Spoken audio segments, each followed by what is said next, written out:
அண்மைச் செய்தி தென்காசி மாவட்டம் சுரண்டை அருகே ஆட்டோ கவிழ்ந்து 3 பெண்கள் உயிரிழந்திருக்கிறார்கள்.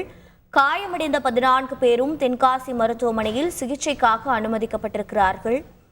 குறுக்கே நாய் வந்ததால் வண்டியை ஓட்டுநர் திருப்ப முயற்சித்த போது லோடு ஆட்டோ கவிழ்ந்திருக்கிறது. இதில் 3 பெண்கள் பலியாக இருக்கிறார்கள். இந்த அதிர்ச்சிகர செய்தியை நாம் பார்த்து வருகிறோம். விவரங்களை செய்தியாளர் தங்கம் வழங்கிட கேட்கலாம். தங்கம், வணக்கம். மொத்தம் ஆட்டோவில் பயணித்தவர்கள் எத்தனை பேர்? இந்த 3 பெண்கள் உயிரிழந்தவர்களின் விவரம் என்ன? மேலும் சேத விவரங்கள் என்னென்ன? வணக்கம். அதாவது தென்காசி மாவட்டமானது விவசாயம் சார்ந்த மாவட்டமாக விளங்கி வருகிறது. இதனால் தற்போது விவசாய தொழிலாளர்கள் ஒரு இடத்திலிருந்து மறு சென்று வேலை செய்வது வந்தது தொடர்ச்சியாக நடைபெற்று வருகிறது. இந்நிலையில் தென்காசி மாவட்டம் திருச்சிற்றம்பலத்திலிருந்து ஆணைக்குளத்திற்கு விவசாய பணிக்காக லோட் ஆட்டோ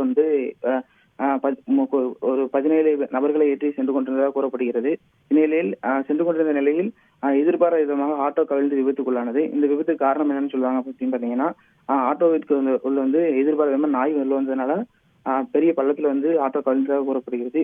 இதுல ஆட்டோவில் பயணிச்சு 17 பேர்ல ஓட்டுநர் உட்பட 17 பேர் ஓட்டுநர் தவிர 17 பேர் பயணிச்ச நிலையில 14 பேருக்கு பலத்த காயம் ஏற்பட்டிருக்கு. மேலும் ஜானகி, பிச்சம்மாள், வள்ளியம்மாள் என்ற 3 பேர் சம்பவ இடத்திலே பரிதாபம் உயிரிழந்திருக்காங்க. இந்த ஆக்சிடென்ட்டுக்கு காரணம் ஏற்கனவே சொன்ன மாதிரி நாய் உள்ள வந்து ஆக்சிடென்ட் ஆனதுனால இப்ப என்ன அப்படின்னா, இவங்க 14 பேருக்கு தென்காசி ஜிஹெச்ல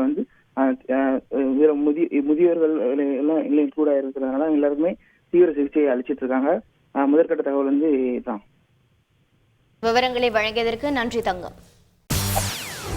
செய்திகளை உடனுக்குடன் தெரிந்து கொள்ள உடனே சப்ஸ்கிரைப் பண்ணுங்க.